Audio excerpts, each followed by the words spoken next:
जैसा कि दोस्तों आप लोग पढ़ रहे हैं 7.1, इस एक जो है वीडियो में 7.1 के जो आखिरी के 2 क्वेश्चन थे वो रह गए थे, है ना। इससे पहले के पार्टों में आप इसका सारा सलूशन आप पढ़ चुके हैं, स्टार्टिंग से लेकर के 21 नंबर सवाल तक। इसमें 22वां और 23वां डिस्कस करेंगे, फिर उसके आगे जो भी इम्पोर्टेंट होंगे उनकी बात करेंगे। फिलहाल आप अगर इसके पहले वाले पार्ट नहीं देखे हैं तो पहले उनको देखो, तभी समझ में आएगी, है ना। और बहुत ही आसान तरीके से समझाया गया है, प्रॉपर चीज़ें समझ में आने वाली हैं आप सभी को। यहाँ पे जैसा कि आप तो देख ही पा रहे होंगे, NCERT सॉल्यूशन क्लास 10th है, ठीक है। तो उसी का यहाँ पे सॉल्यूशन मिल रहा है, और जो भी क्वेश्चन है NCERT बेस्ड सारे क्वेश्चन हैं, जो कि एग्जाम में काफ़ी समय से पूछे भी जा रहे हैं, प्लस आने के चांसेस भी मैक्सिमम होते ही हैं। तो चलिए वीडियो को स्टार्ट करते हैं, और आपको अच्छे से प्रॉपर समझ में आएगा भी। तो जैसा कि क्वेश्चन आप लोग देख पा रहे होंगे, 22 नंबर आपकी स्क्रीन पर आ चुका है। सिद्ध कीजिए कि बिंदु P 2,2, बिंदु A 1,2, B 2,1 तथा बिंदु C 2,-3 से जाने वाले वृत्त का केंद्र है, ये बताना है। तो उससे पहले थोड़ा आपको जानना पड़ेगा, है ना, पुरानी क्लासों में जाना पड़ेगा और कुछ वहाँ से लेना भी पड़ेगा, तब चीज़ें यहाँ पे समझ में आने वाली है। तो देखिए, इससे पहले आप लोग, जैसे इसमें कह रहा है कि बिंदु P है एक और ABC है, और ABC से एक वृत्त जा रहा है। ABC इस टाइप से बिंदु है, जैसे मान लो ये वृत्त है ना, और ये बिंदु यहाँ A है, यहाँ B है, यहाँ C है ना, A B C। तो ये जो है वृत्त तभी बन सकता है इन बिंदुओं से जा करके, जब ये बिंदु होंगे, ये होंगे कौन से, समबाहु के बिंदु होंगे। ये बनेगा आपका समबाहु त्रिभुज, ये भुजाएं बराबर होंगी, तभी जाके जो है ये वृत्त बन पाएगा, वरना वृत्त बन ही नहीं पाएगा अगर समबाहु त्रिभुज के बिंदु नहीं होंगे ये, ठीक है। और जब ये समबाहु त्रिभुज के बिंदु होंगे तो इसका ये जो वृत्त है, इसका जो सेंटर है वो P पॉइंट है ना। तो इनके निर्देशांक भी दिए हुए हैं, और जब ये सेंटर है, ये भी जान लो। तो आपको सिद्ध करना है कि ये जो बिंदु है, ये क्या सिद्ध कीजिए कि बिंदु P जो है ABC का केंद्रक है, यानी ये वाला बिंदु जो है ABC का केंद्रक है, सेंटर है, पॉइंट, ये सिद्ध करना है। तो देखो यहाँ पे मान लो, जब हम अभी पहले हमको एक वृत्त कोई भी है बनाना, तो प्रकाल की सहायता से कैसे बनाते थे, सेंटर में जो है प्रकाल की नोक रखते थे, फिर वहां से खींचते थे ऐसे, है ना। तो कहने का हमारे मतलब ये है, जो ये दूरी होगी, ये क्या है, वृत्त की इसमें त्रिज्या है कि नहीं है, और वही इधर होनी चाहिए, और वही इधर होनी चाहिए, तभी तो ये सेंटर हो पाएगा।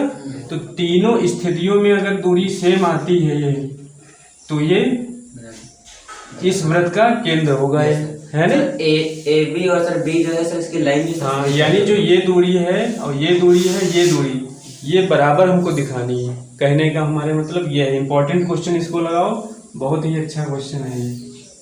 तो A बिंदु के जो निर्देशांक दिए हैं वो क्या दिए हैं, 1,2, और B बिंदु के निर्देशांक 2,1, और C बिंदु के निर्देशांक 2,3, B के हैं 2,1 और C के हैं 2,3, ठीक, ये दिए हैं। और P बिंदु के निर्देशांक 2,2, यहाँ है P बिंदु, ये निर्देशांक है 2,2, ठीक है।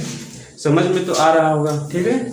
अब हमको सिद्ध करना है ये रेखा बराबर ये रेखा बराबर ये लाइन। सर A और सर जो B है सर, इसकी सर लाइन सर सही कर लो, सर लाइन सर सही कर लो, ये सर A और सर B, इसकी सर लाइन सही कर लो। अरे इससे क्या दिक्कत है, कोई दिक्कत नहीं है, ये बराबर ही होंगी। अब यहाँ पे बन नहीं रहा है ना, सही बना, ये लाइन सीधे है, समझ जाना, ठीक है। अब देखो, लिखो, अतः हमें सिद्ध करना है, क्या सिद्ध करना है कि ये जो है इस वृत्त का केंद्र है, और केंद्र है तो ये जो हमने अभी बताया ये बराबर होना चाहिए, यानी इसलिए क्या सिद्ध करना है, AP बराबर PC बराबर PB। ये तीनों आप चीजें सिद्ध करके दिखा दो।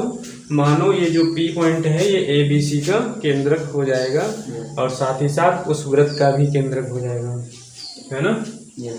तो इसको करने के लिए अब देखिए, अतः AP बराबर क्या होगा, इससे पहले वाले अगर पार्ट आप देख चुके हैं तो फार्मूले तो याद ही हो चुके होंगे, है ना।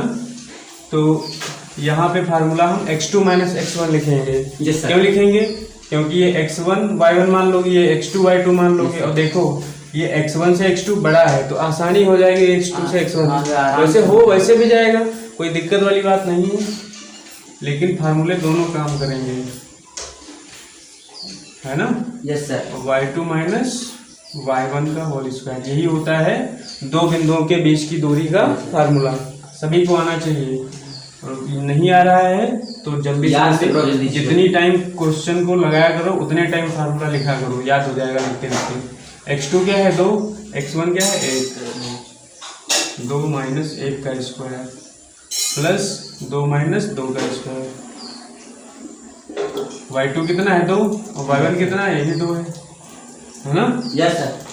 तो 2 से गया 1 का स्क्वायर, और 2 में 2 माइनस 2 है तो ये कट जाएगा, पहली बार 0 आएगा, 0 का स्क्वायर 0 है ना। तो 1 का वर्गमूल निकालोगे, कुछ भी निकालोगे 1 ही आएगा, यानी AP बराबर आपकी आ गई 1।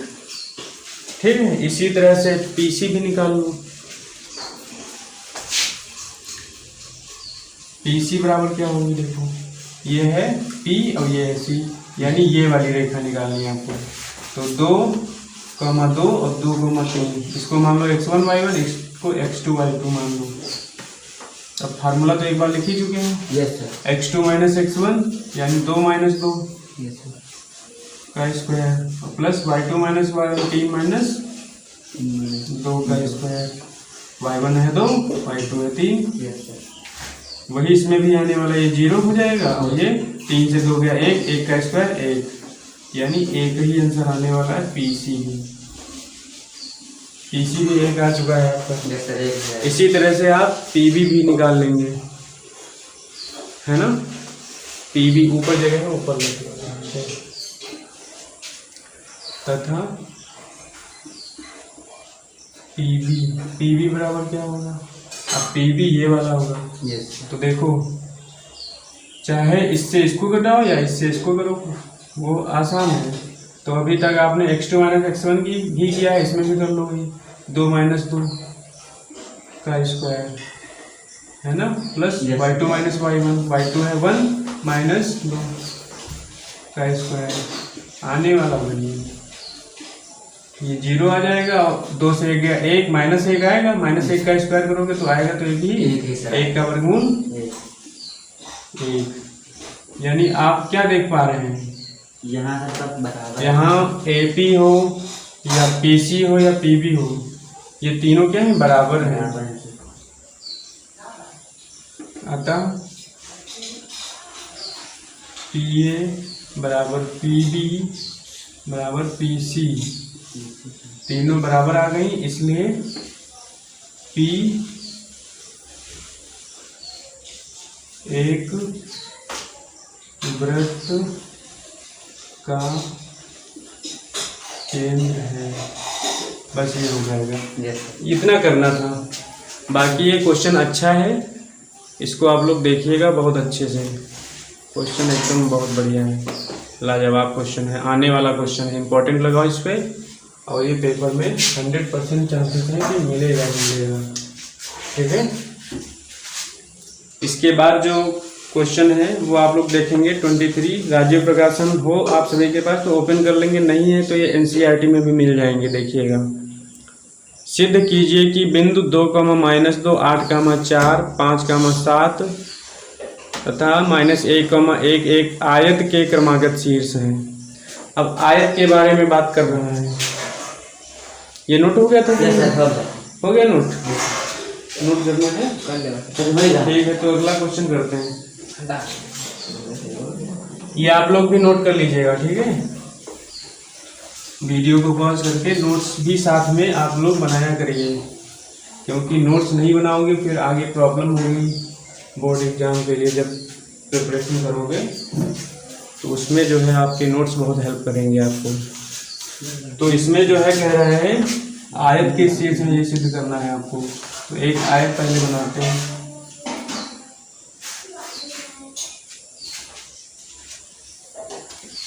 ये आपका आयत है,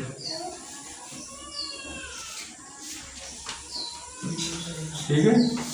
ये इसका नाम रख दो A B C D। ये आयत है। तो देखिए आयत को सिद्ध करने के लिए आपको पहले ये वाली भुजा इक्वल होती है, ये वाली भुजा इस भुजा के बराबर होती है, ठीक है? आयत में ये तो होता है, और साथ ही साथ इसके जो विकर्ण होते हैं आयत के वो भी बराबर होते हैं। ये जो विकर्ण हैं ये भी बराबर होंगे, ये इसके बराबर, ये इसके बराबर होगा, और आमने सामने की भुजाएं बराबर होती हैं। तो आयत होने के लिए हमको दिखाना क्या पड़ेगा? AB बराबर CD और AD बराबर BC, ये दिखा देना पड़ेगा। और ये इनके जो विकर्ण है BD बराबर AC, ये 6 चीजें आपको बराबर दिखानी पड़ेंगी, तब जाके ये सिद्ध हो पाएगा कि ये एक आयत के शीर्ष है। तो A बिंदु के निर्देशांक दिए हुए हैं, वो लिख लो ABCD करके। तो 2, -2, और दूसरा है 8, 4, तीसरा बिंदु है 5, 7, चौथा है -1, 1। यही तो है? यस सर, इतना है। अब ये आपको सिद्ध करना है। अब देखिए, देखो यहाँ ये लास्ट क्वेश्चन है ना 23 नंबर। Yes sir.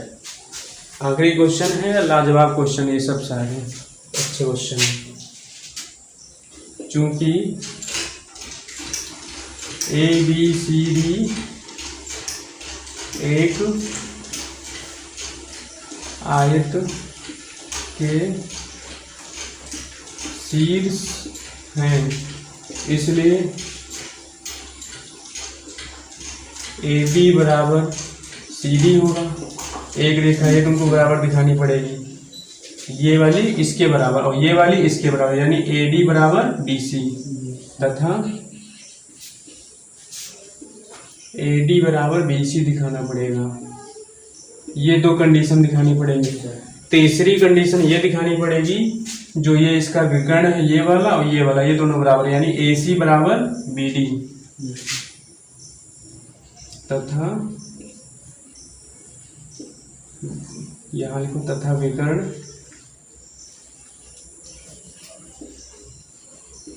AC बराबर BD।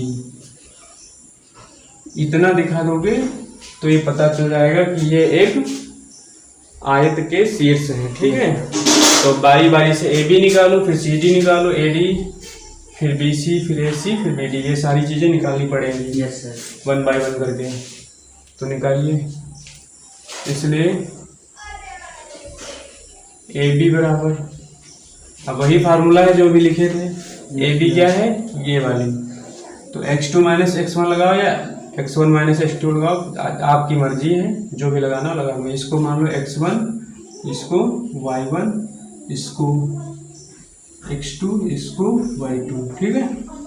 तो x1 - x2 करोगे तो 2 - 8 का square plus y1 - y2, x1 - x2 हो गया, y1 आ गया -2, y2 है 4, तो -4 का स्क्वायर कर दो, तो ये हो जाएगा 8 से 2 गया 6, -6 का स्क्वायर, यहाँ पर होगा -6 का स्क्वायर करोगे 36 आएगा, और 4 2 6, यहाँ भी माइनस का 6 आएगा 36। तो इसको क्या लिख सकते हैं? 2 × 36। यस सर, 2 × 36, क्योंकि 36 का वर्गमूल निकाल सकते हैं हम सीधे। तो AB बराबर आ जाएगा, इसलिए AB बराबर 6√2। ए बी का मान आ गया। अब ए बी है, अब सी डी भी निकाल लो। देखो ये दोनों बराबर है कि नहीं? Yes sir. तथा सी डी बराबर, सी डी क्या है? ये वाला। Yes sir. तो x1 माइनस x2, x1 आ गया माइनस x2 का square plus y1 minus y2 का स्क्वायर, ये हो गया। अब इसके बाद जो है 5 1 6 माइनस का 6 का स्क्वायर, यहाँ भी 36 आएगा। यहाँ भी 36 ही आ रहा है। और 7 से गया 6 माइनस का 6 का स्क्वायर, यहाँ भी 36 आएगा। यानी कुल मिला के आना वही चीज़ है।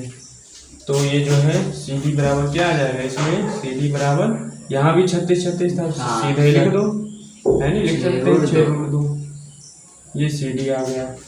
अब ये दो तो आ गई, अब ये वाला दिखाओ।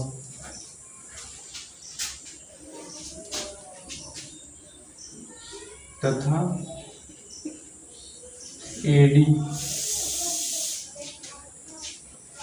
एडी बराबर दिखा दो। एडी कितना है? ए और डी, ये वाला। तो यहाँ भी x1 माइनस x2 लगाओ, तो 2 माइनस x1 है 2, फिर माइनस x2, x2 है माइनस का 1, ऑलरेडी एक फार्मूले में भी माइनस है, तो minus minus plus plus 2 plus 1 का वर्ग, और plus y1 minus y2, y1 है माइनस 2 और y2 है माइनस 1 का स्क्वायर, तो बराबर 2 1 3, 3 का स्क्वायर 9 सर। और सर प्लस 3 माइनस का 3 का स्क्वायर 9 आएगा। इसलिए ए डी बराबर क्या निकल गया? 2 गुणे 9 हो जाएगा ये, और 9 का वर्गमूल 3, 3√2 ये आ जाएगा। ठीक है, ए डी आ गया। अब बी सी निकाल लो। बीसी निकाल लो सर। सर बीसी बता रहा हूँ। बीसी बराबर, बीसी कहाँ है? ये तो x1 माइनस x2 करोगे 8 माइनस 5 का square plus y1 minus y2, ये 4 है और 5 है 7, sorry 4 minus 7 y2 minus y। Sir इसका सर 25 आएगा, 3 निकलेगी। 8 माइनस 5 गया 25, 8 से 5 गया 3, 3 का स्क्वायर 9 सर, और 7 से 4 गया 3, माइनस का 3 का स्क्वायर 9, आना उतना ही है। BC बराबर 3√2, यही आया ना, तो ये लिख देंगे। ये जान पा रहे हो? 9 गुणे 9 प्लस 9 का 3√2, देखो इधर देख लो साइड में, सर हमारा ये 2 गुणे 9 लिखेंगे रूट के अंदर में, और 9 का वर्गमूल बाहर 3 आ जाएगा, ये रहेगा अंदर। ठीक है, अब देखो ये जो है इसकी भुजाएं तो हो गई बराबर, क्योंकि ये भुजा इसके बराबर आ गई, यानी AD बराबर BC के आ गई, AD और ये BC आ गई, AD बराबर BC आ गया, और ये वाली इसके बराबर, यानी AB बराबर CD आ गया। ये तो आ गया। अब भुजाओं का काम हो गया। अब हमको विकर्ण दिखा देने हैं। विकर्ण अगर है बराबर तो ये आयत होगा, अगर विकर्ण बराबर नहीं होंगे तो ये समांतर चतुर्भुज हो जाएगा फिर, है नहीं? तो विकर्ण भी आपको दिखाने पड़ेंगे। ये हो गया इतना? हो गया सर, ये हो गया है। हाँ सर हो गया सर, हम लोगों का हो गया सर। ठीक है, तो ये वाला इरेज करते हैं। अतः विकर्ण, विकर्ण क्या होंगे? विकर्ण सर ए और सी। AC बराबर क्या है? A और C, ये बिंदु लोगे तो 2 माइनस 5, 2 माइनस 5 सर, और प्लस माइनस 2 माइनस 7, यहाँ से प्लस हो जाएंगे, माइनस 2 माइनस 7 हो गए हैं। फिर है 5 से 2 गया माइनस का 3, माइनस 3 का स्क्वायर करोगे 9, और 7 2 9, 9 का स्क्वायर 81। ठीक है, तो 90 यहाँ पे आएंगे सर, 81 9 90 हो 90 जाएगा। सर। और 90 को आप क्या लिख सकते हैं? 90 को सर 10 9 90 लिख सकते हैं, 10 9 90 है नहीं? Yes sir. 10 गुणे 9 लिख दो इसको, और 9 का वर्गमूल 3 बाहर आ जाएगा, 3√10, ये बनेगा AC। इसी तरह से ये निकल आया। अब BD निकाल लो। तथा BD बी डी देखो, बी डी सर चाहो आप इसको x1 मान लो, इसको मान लो x1 माइनस x2 यानी 8 और माइनस प्लस हो जाएगा ये, प्लस हो जाएगा और y2 माइनस y1 4 माइनस 1, तो ये 8 1 9, 9 का स्क्वायर 81, 4 से 3, 3 का स्क्वायर 9, कुल मिला के देखो जो यहाँ वही यहाँ, तो वही आएगा, इसलिए बी डी बराबर आ जाएगा 3 रूट 10। तो देखो आपने क्या देखा, ये भुजा इसके बराबर, ये भुजा इसके बराबर, ये विकर्ण इस विकर्ण के बराबर, तो ये आयत में ही तो होता है, तो यहाँ पे लिख दो मैं। अतः हम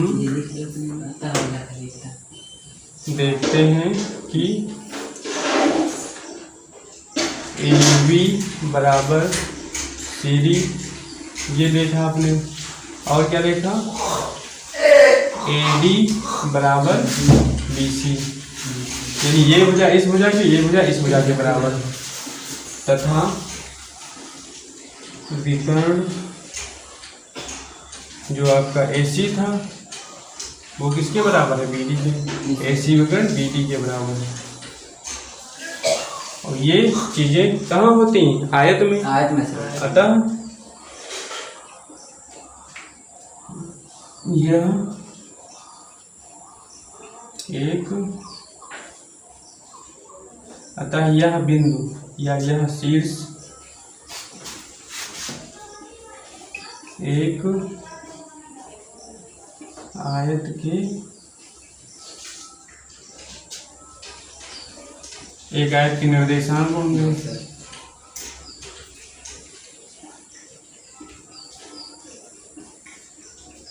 ठीक, ये लिख लोगे इतना।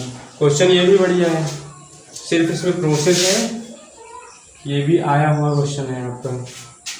तो इस तरह से ये दो क्वेश्चन 7.1 में रह गए थे। इसके बाद आपकी स्टार्ट होगी 7.2। यदि आप ये क्वेश्चन इससे पहले वाले पार्ट जो हैं उनमें देख लिए तो ये क्वेश्चन आपको आसान लगे होंगे, अगर नहीं देखे हैं तो ये टफ लगे होंगे।